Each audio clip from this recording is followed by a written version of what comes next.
I'm joined by Xerxes, player of the series. Congratulations to you. Really good job that series, mate. Thank you. It was a tough one, though. It was a long struggle for you in some of those games. How did it feel winning in the end? It felt pretty good because this is actually the first time we're winning against G2. Because last split, I don't think we won a single game, like not even series, a game, and we lost like everything against them. So right now I'm happy we got our revenge. You did a really good performance as well. I want to talk a little bit about Unicorn's playstyle. You guys are very aggressive. You like to make plays early on. We see Fnatic with a similar playstyle in this current meta. Do you think it's the best strategy on 7-12? I think it depends on the team. Like, depends on how the team has synergy with each other and what the playstyle fits the team better. That makes a lot of sense. You guys seem to be suited to that aggressive playstyle, especially when you make the plays early on from the jungle role. You're picking some picks we don't see from other junglers at the moment. The Hecarim, the Rek'Sai there doing a great job. Your Warwick as well. What is it that attracts you to these champions?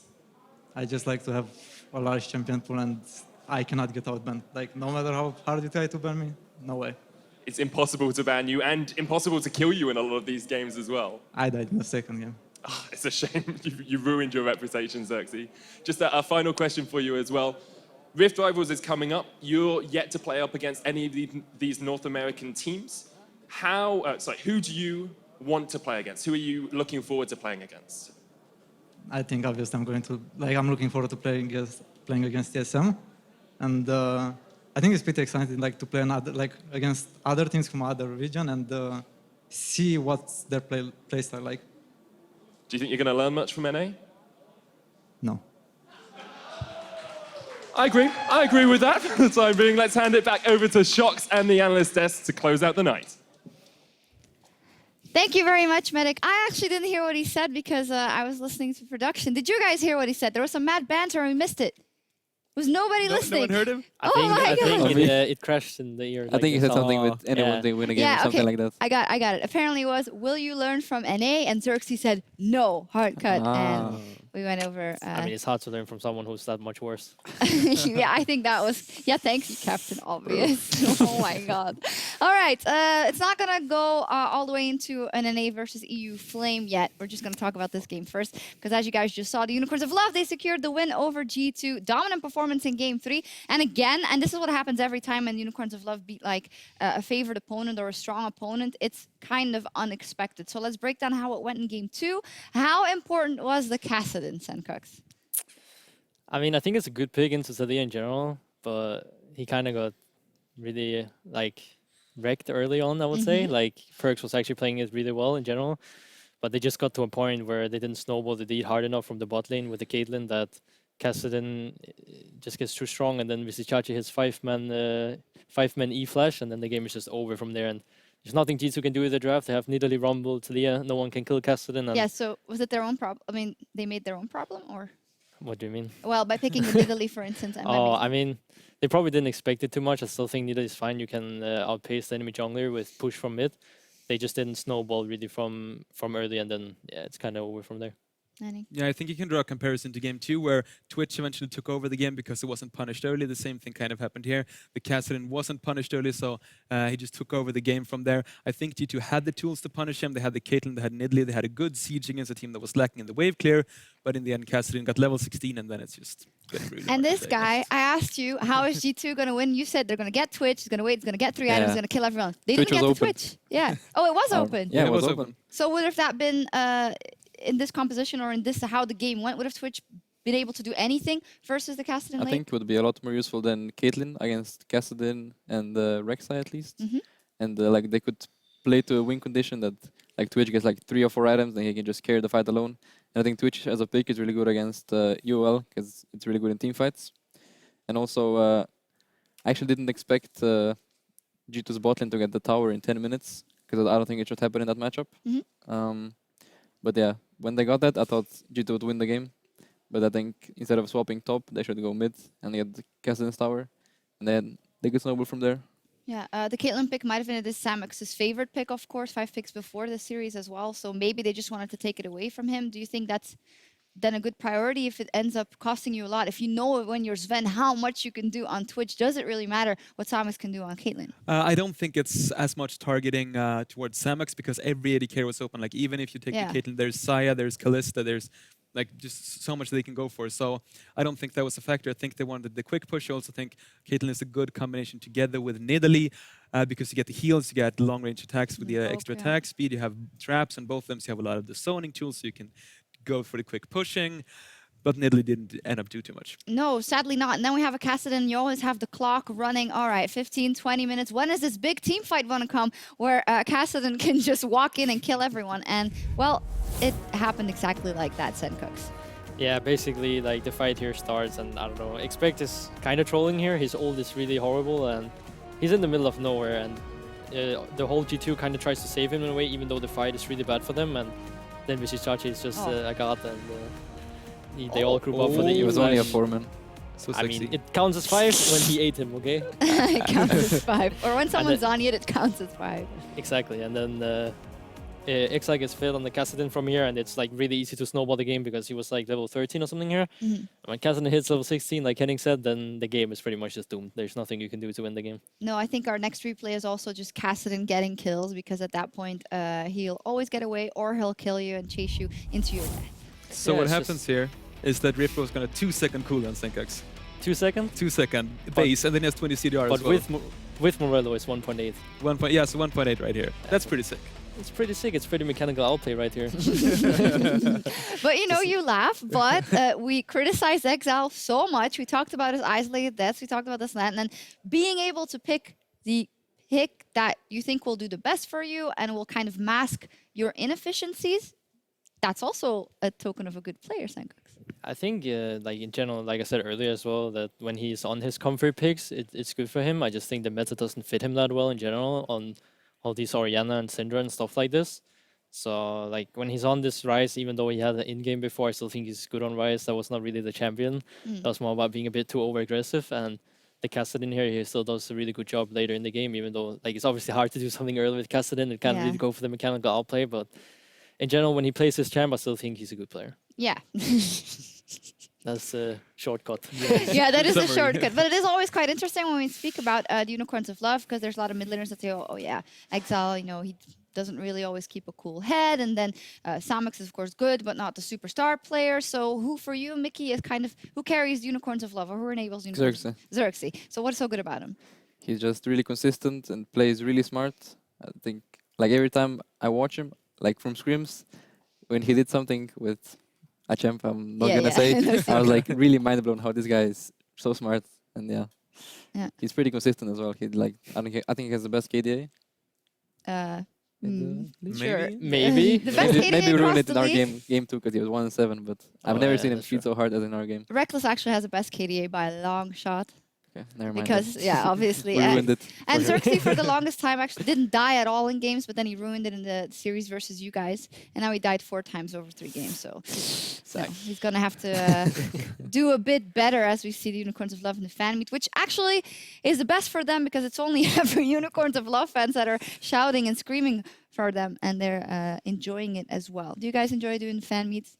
Yeah, it's the best course. time of the day when you play the game and you just go to the fan meet. It's so enjoyable. Everybody should come here and go to the fan meet. Yeah, great job. You did that perfectly.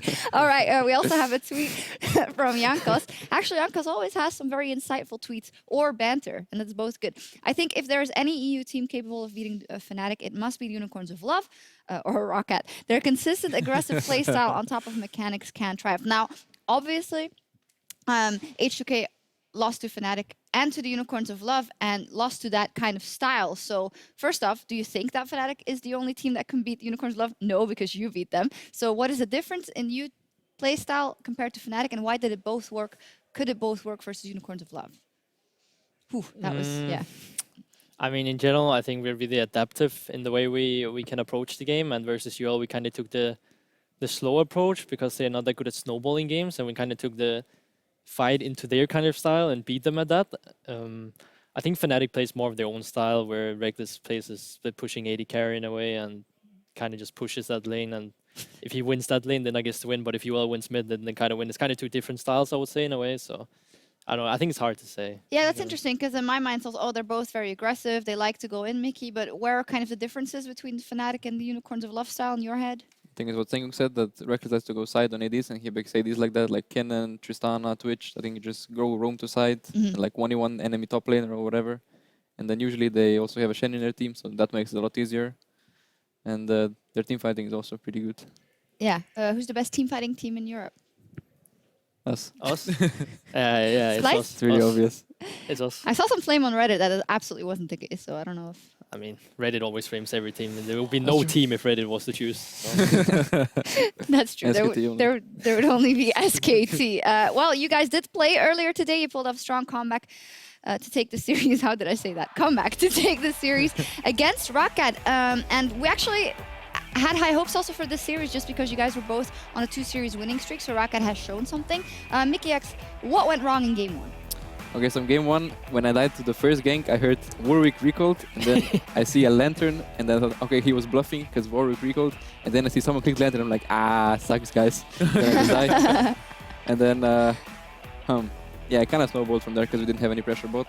But then Sankux decides to play the game. Yeah, and then second game, The Lucian was actually we insane. outtried the bot really hard, I think, yeah. And Yeah, then Lucian was really good as well. Yeah, the Lucian was really insane. And then game 3, the trash was just too insane. It was Mad Life incarnated. My bot lane is too good. There's nothing to do for them. Yeah. I mean, I know you It guys was are the only joking game I about didn't it. die in a while, so. Oh, it's no joke. Yeah, exactly. You guys are joking about it, but Mickey, you were the player of the series, and it all came down to the bottom lane, though, as it went on in the kind of the mind games of the Roccat and the Zaya and the counters and the Callista and this and that, and you guys just bodied them 2 games in a row, and had a lot of attention coming to the bottom lane as well. So do you feel like you know, it was all down to Yeah. Mickey X this game? We showed some dominance in the bot lane. But it was mostly, I think, them misplaying because they got hooked twice and they died twice. But I don't think they should get hooked in that matchup, at least. So yeah, I think it was more misplayed by them than good plays by us. All right. I mean, my takes on the series that the first game, it was really winnable from our side. We had winning lane with Talia and winning top lane. I think a big problem from us this game is not going to be an excuse, but health issues was quite bad for Trashy, I know. So Yeah, no. we played a bit slower than we usually would, and we took it a bit more calm in a way. And I'm just in general happy that we managed to win the series because it was not that good of a series in general. Yeah, I know you're afraid it sounds like an excuse, but Trashy wasn't feeling well at all, so it's actually all the more impressive that you guys completely bounced back and took the series from Roccat, even though Roccat is kind of low place. They had won 2 series in a row, and I asked you guys before, and you said, well, Roccat, yeah, maybe they won 2 series in a row, but maybe not that incredibly strong in the end. Do you feel like they can get playoffs?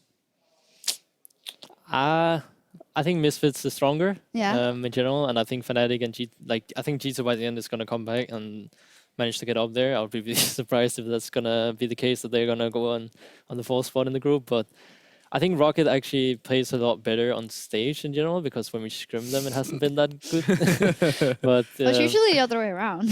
yeah, but I mean, in general, actually, I think they played okay today. I think they can definitely take off games. Like you saw last week, they beat Fnatic. So, I mean, there's definitely a chance of them getting to playoffs. But I'll probably, if I had to make a bet now, I'd say Misfits, G2, and Fnatic. Yeah. Henning? I agree with the guys here. I mean, they're in the toughest group in my opinion. So getting that 3rd place spot is going to be really hard up against those sort of teams that they're up against. Definitely think the chance is there though. So equal with G2 at the moment, I believe. Toughest group, huh? Well, let's take a look at the standings. The Unicorns of Love and Splice, they're looking strong at the top of Group B, because Henning has been saying that he thinks that Group A is much stronger.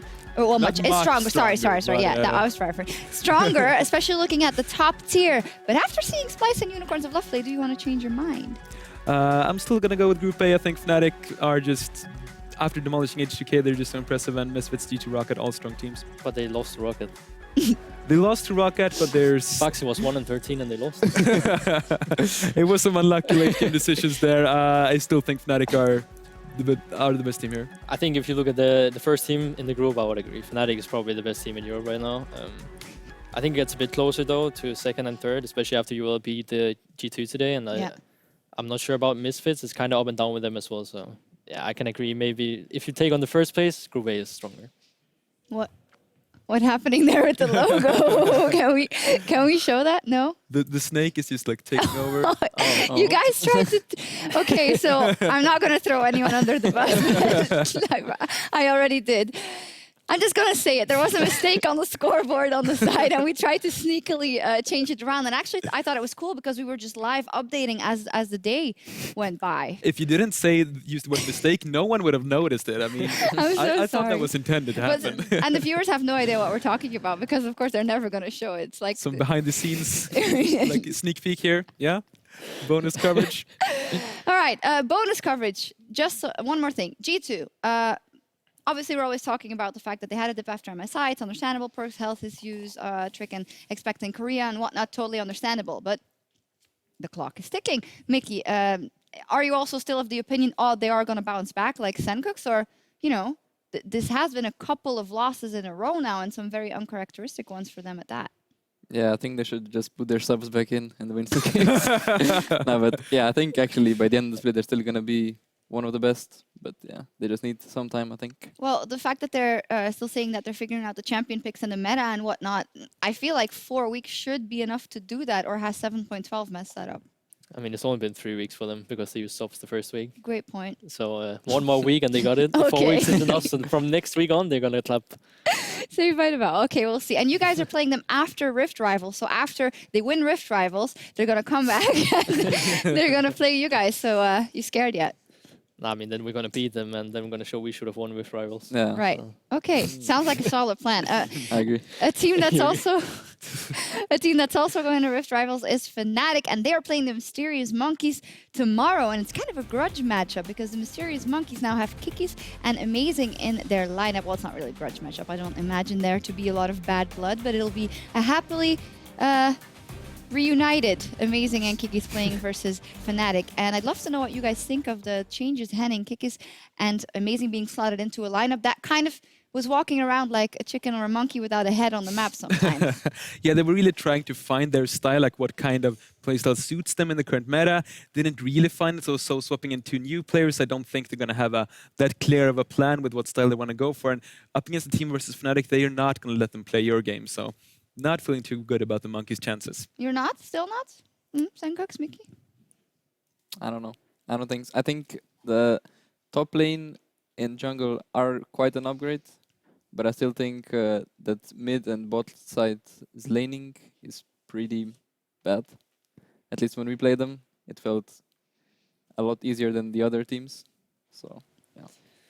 I kind of agree with Miggy. Like, I think Coscu is actually an okay player, but I feel like their bot lane in a lot of matchup are losing out. And I mean, their top lane kind of always fit in a way, but I'm not too sure. Like, I don't think it's gonna make the biggest change. Like, maybe they have some better mechanical players overall, but in the end, I think macro plays the worst or the biggest problem. I mean, Amazing can kind of bring that in and kick us because they have some experience, but I just think that the bot side of the map is probably still gonna lag a bit. All right, so no win for the Mysterious Monkeys tomorrow? Not tomorrow. Maybe I think they have bigger chances against the other bottom teams though. Yeah.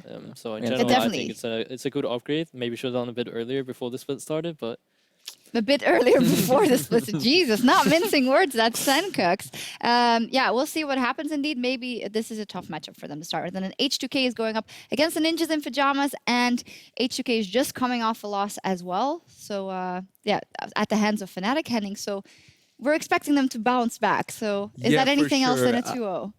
I had kind of high hopes for NIP before the split started. I think they had it brought in a lineup with a lot of potential, and their potential has just not been showing at all so far. So not too high hopes for NIP either, sadly. We're ending on quite a negative note. So maybe, wait, let me ask you something about, how is it going with Juvu, the new say it again. Jeeves? I always do this. I always do this. With Jeeves and the adaptation in the team, how's things been going? You start. I think he's been helping us a lot with like theory crafting, and he has like new ideas how to play the game, and he brings like I think our discussions after games are more structured. Yeah, I guess. Yeah. A bit more micro detailed in general, I would say. We were a bit more macro heavy before when we went into scrims, where I prefer to call him Fayan, which is GV's first name, but Oh, Fayan is a bit more. He focuses a bit more on the micro kind of stuff and a bit more, as Mickey says, bringing in some new kind of ideas and in a way like that. So it was good for us to get like a change in a way.